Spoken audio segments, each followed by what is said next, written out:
Hi guys, this is Miss Jarvie's fifth or sixth attempt at recording this video, so fingers crossed, sixth time lucky.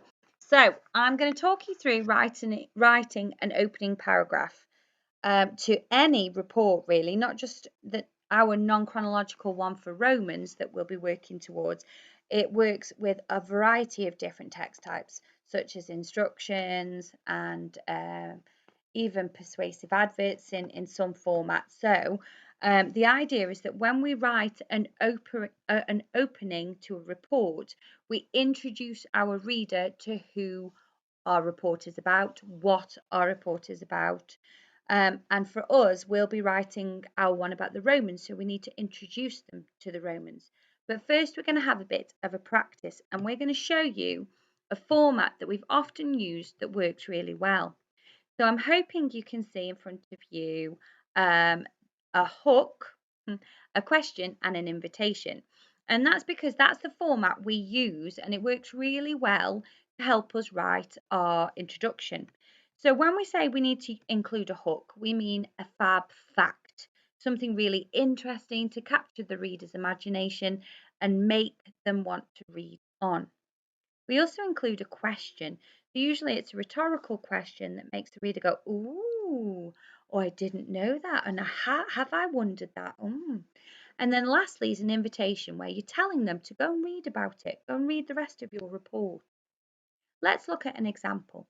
So imagine Miss Jarvie wants to write about unicorns because they are Miss Jarvie's favourite animal.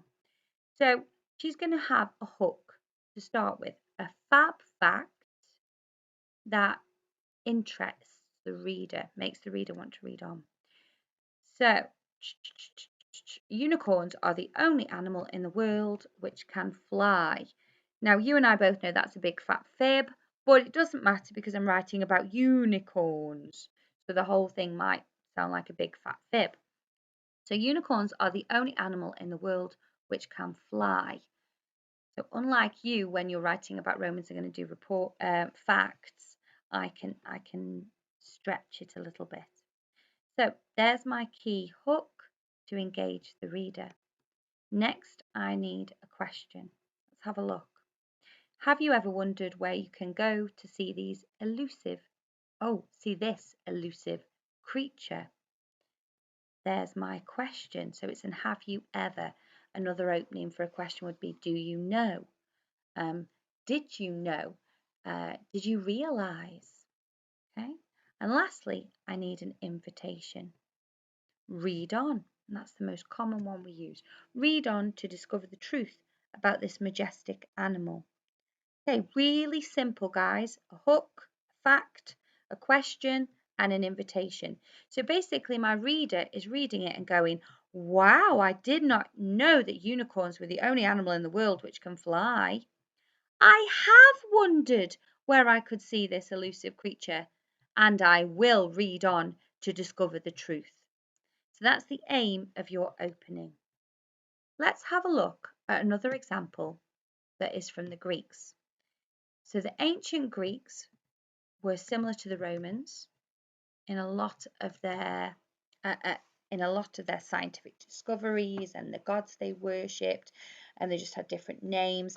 And normally in year 3 you do learn about the ancient Greeks, but recently we've swapped you over and you would have done the Victorians last year, so you probably know as much about the ancient Greeks as I do. So let's have a little look at what Miss Jarvie wrote. I'm after a hook, a key fact, and because I'm just practicing, I didn't worry if it wasn't quite true. Okay, but let's have a look what I wrote. The ancient Greeks were amazing scientists who made many medical discoveries, which we still use today. Okay, so I think that's true. I have got a bit of an opinion in there, but I am just practicing, so it's okay as long as I put a key fact that is exciting. And I use, and I forgot to mention this before, I use an exclamation mark, and you'll see that each section will end, with a different form of punctuation. Let's look at the question we used. So, did you know that the ancient Greeks invented antibiotics? So I think that's true, guys. But again, because it's just a practice, I'm allowed to fib a little. But look, we've got a question.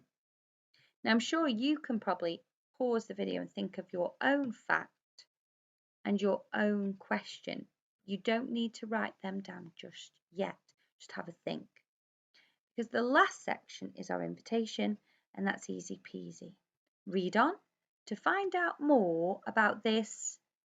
Now, I can't use elusive creature, so I popped in famous civilization, and you'll notice that I have used ellipsis at the end. Now, guys, this is a great way to earn points for punctuation. We've got ellipsis, we've got question mark, we've got an exclamation mark, and we do that for every single one, and it gives us 3 points straight away. Okay, now we need to do a bit of writing ourselves and have a practice. So next we're going to look at this beautiful dog. We're writing a non-chronological report about dogs. We need to think about our opening. So in your books, I'd like you to have a think about a fact about dogs that's really interesting and would capture your reader's imagination. Then think about a question you might ask them, which will make them want to read on. And sometimes it can link to the hook. And then your invitation is easy. Have a think how you would phrase that invitation, starting with read on. Okay. Have a go yourselves. And if you're stuck, we could maybe look at mine together and you could change it or adjust it, and it might help you come up with some ideas.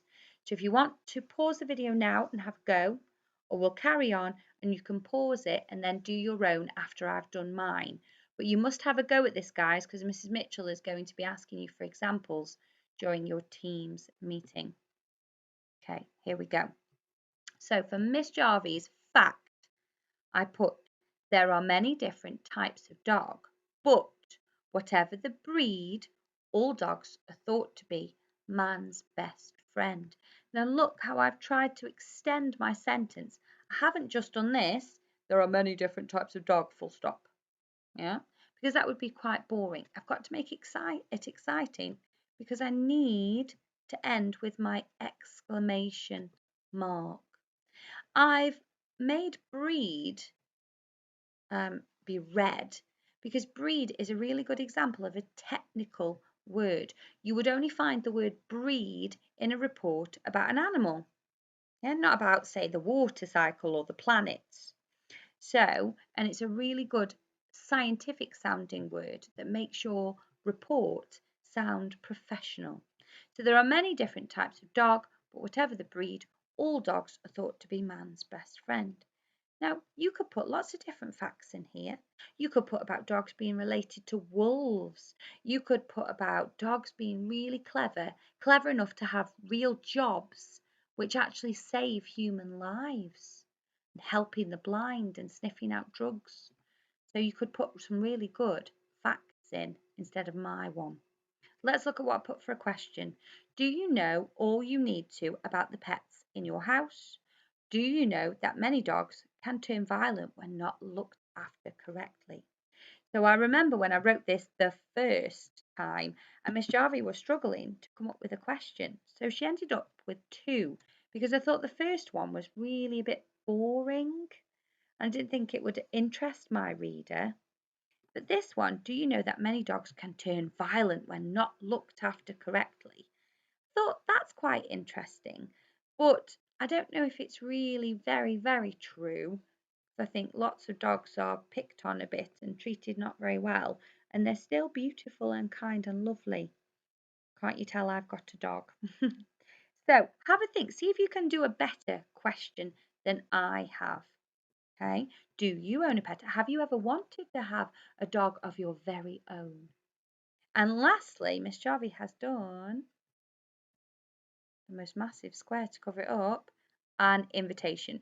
Read on to find out more about these friendly, furry canines. Who says I can't get a bit of alliteration into a report? It's not needed because that's a feature of a story, but it sounds good. Friendly, furry, and canines is the more technical word for a dog or a wolf. So that breed. So it sounds more professional, like breed.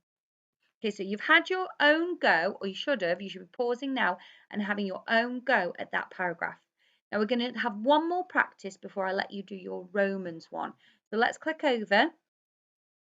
There, a dinosaur report. So you're doing your report on dinosaurs. Have a little go in your books. Tell me a fact about dinosaurs, a question, and an invitation. You can pause the video and do it first, or you can have a listen to mine and have a go after. Okay. So Miss Jarvie's example is here. Dinosaurs lived. Oh, let me cover it up and explain. I've just realised Miss Jarvie deliberately did a really rubbish one. A rubbish hook.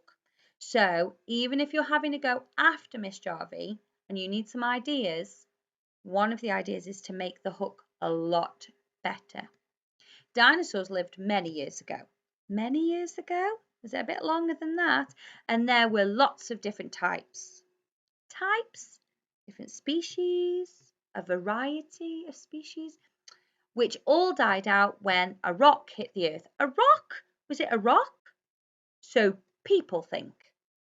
People? I think there's key words there, guys, you could improve if you're stuck for ideas. Let's look at my question.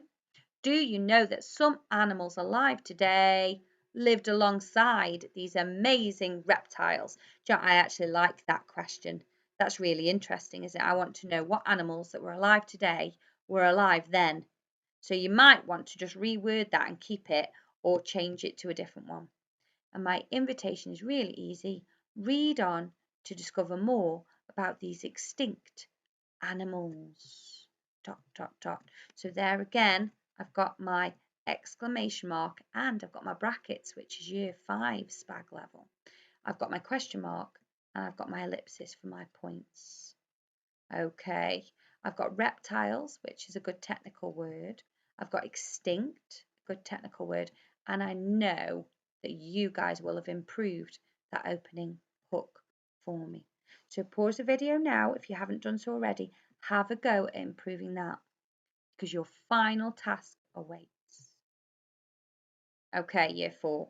So your main task is a short one because you've practiced this and you know what to do. You're going to write your opening of your non-chronological report about Romans. So you might want to make sure you're starting a whole clean page now. And you might want to put your heading, the Romans, or whatever you want to call it. And then leave a few lines and do your opening hook, question, and invitation for your report. Because tomorrow you're going to be writing the rest of your report with subheadings from your research at the end of last week.